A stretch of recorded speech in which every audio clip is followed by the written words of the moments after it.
शिव धनुष की कथा रामायण के बालकांड में वर्णित है। ये धनुष भगवान शिव का दिव्य अस्त्र था और ये कथा भगवान राम के विवाह और उनके अद्वितीय पराक्रम से जुड़ी हुई है। शिव धनुष से संबंधित कहानी हमें भगवान शिव, राजा जनक और भगवान राम की महिमा का बोध कराती है। आइए आज विवाह पंचमी के शुभ तिथि में इसके बारे में विस्तार से जानते हैं। शिव धनुष को पिनाक भी कहा जाता है। ये धनुष अत्यंत भारी और दिव्य था। इसे स्वयं भगवान शिव ने अपनी तपस्या और योग बल से प्राप्त किया था। शिव धनुष का निर्माण देवताओं और ऋषियों ने किया था। ये धनुष भगवान शिव के रौद्र रूप त्रिपुरारी का प्रतीक था, जिसका उपयोग उन्होंने त्रिपुरासुर का वध करने के लिए किया था। ये धनुष इतना भारी और शक्तिशाली था कि इसे केवल दिव्य शक्तियाँ या असाधारण पराक्रम वाला व्यक्ति ही उठा सकता था। शिव धनुष राजा जनक के पूर्वज राजा देवव्रत को देवताओं द्वारा उपहार स्वरूप प्राप्त हुआ था। राजा जनक ने इस धनुष को अपनी पूजा के लिए रखा और इसे अत्यंत पवित्र माना। जनक ने इसे अपने राजमहल में सुरक्षित रखा और इसे अत्यंत आदर और श्रद्धा से पूजते थे। सीता जी का जन्म स्वयं धरती माता से हुआ था। वह असाधारण शक्ति और दिव्यता से संपन्न थी। कथा के अनुसार जब सीता छोटी थी तब उन्होंने बाल्यकाल में खेलते खेलते शिव धनुष को सहजता से उठा लिया। ये देखकर राजा जनक हैरान रह गए। राजा जनक ने सोचा कि जिस कन्या ने इतनी सहजता से शिव धनुष को उठा लिया, उसका पति भी असाधारण शक्ति और पराक्रम वाला होना चाहिए। इसी विचार से उन्होंने सीता के विवाह के लिए स्वयंवर का आयोजन करने का निश्चय किया। राजा जनक ने सीता के विवाह के लिए एक शर्त रखी।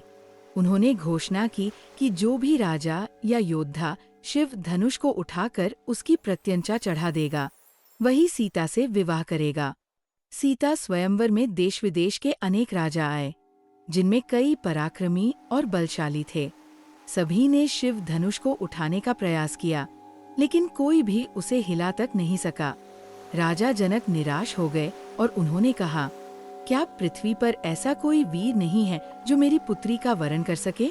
ये सुनकर ऋषि विश्वामित्र ने भगवान राम को शिव धनुष उठाने का आदेश दिया।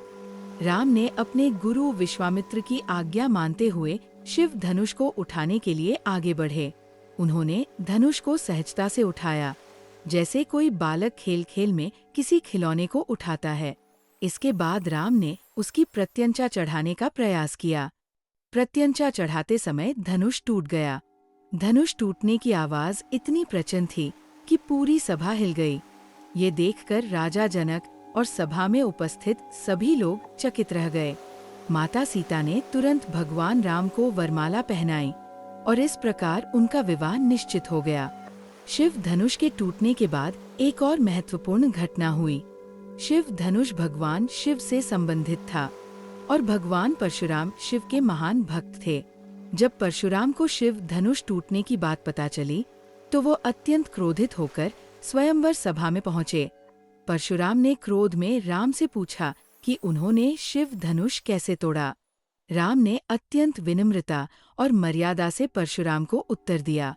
उनके उत्तर और व्यवहार से परशुराम का क्रोध शांत हो गया और उन्होंने राम को आशीर्वाद दिया। राम का व्यवहार और उनका संयम हमें सिखाता है कि शक्ति के साथ विनम्रता भी महत्वपूर्ण है। शिव धनुष भगवान शिव की भक्ति और शक्ति का प्रतीक है।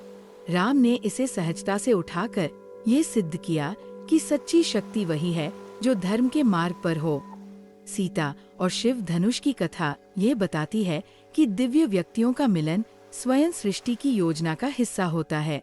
शिव धनुष की कथा रामायण का एक प्रमुख प्रसंग है, जो भगवान राम के पराक्रम और मर्यादा पुरुषोत्तम के रूप में उनकी प्रतिष्ठा को दर्शाता है। यह कथा केवल एक विवाह कथा नहीं, बल्कि शक्ति, धर्म और आदर्श जीवन जीने का मार्गदर्शन करती है।